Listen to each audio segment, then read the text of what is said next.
అనగా ఒక అందమైన రంగులతో నిండిన చిన్న గ్రామం ఉండేది. ఆ గ్రామం పేరు సుందర్పురం. ఆ గ్రామంలో ఇంట్లు నీలి మరియు పసుపు రంగులతో మెరుస్తూ ఉండేవి. ఆ ఇంట్ల చిమ్నే నుండి పొగ మెల్లగా గాలిలో ఎగురుతుంది. ఆవులు పెద్ద మెరిసే కన్నులతో చాలా క్యూట్గా ఉంటాయి. ఆ సంతోషమైన గ్రామంలో మన హీరో ఉంటాడు. ఆ హీరో పేరు గోపాల్. గోపాల్ ఒక సాధారణ రిత్తు కాదు. ఆయన దగ్గర పెద్ద గడ్డితో చేసిన ఒక టోపీ ఉంటుంది.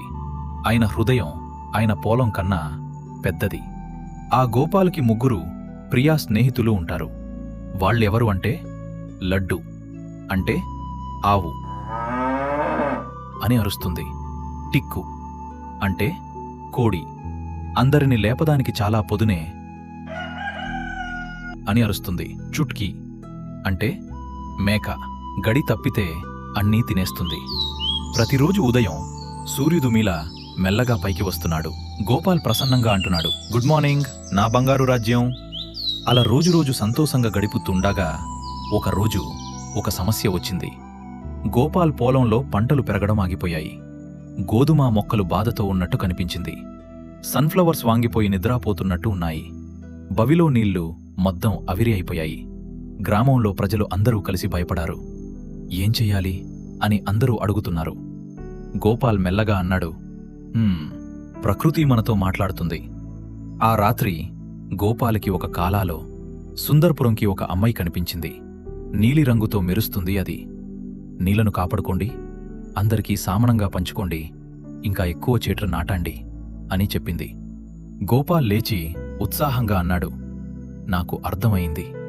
తరువాతి రోజు గోపాల్ గ్రామంలో ఉన్న ప్రజలని పిలిచి అన్నాడు, మనం వర్షం నీళ్లా తంకులు కట్టుకుందాం, పొలాల దగ్గర చెట్లు నాటుకుందాం, మనకి అవసరం ఉన్నా అంతా మాత్రమే ఉపయోగించుకుంటాం.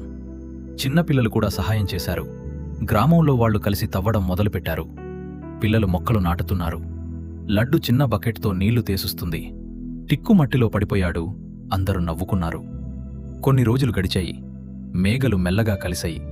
ఒకేసారి ఉరుములు వినిపించింది. తర్వాత వర్షం పడింది. గ్రామం ప్రజలు అంత సంతోషంగా చిందులు వీస్తున్నారు. గోపాల్ తన చేతులు పైకి ఏతి హృదయం నిండుగా అన్నాడు, ధన్యవాదాలు ప్రకృతి. త్వరగా పొలాలు మళ్లీ బంగారు రంగులో మరయి.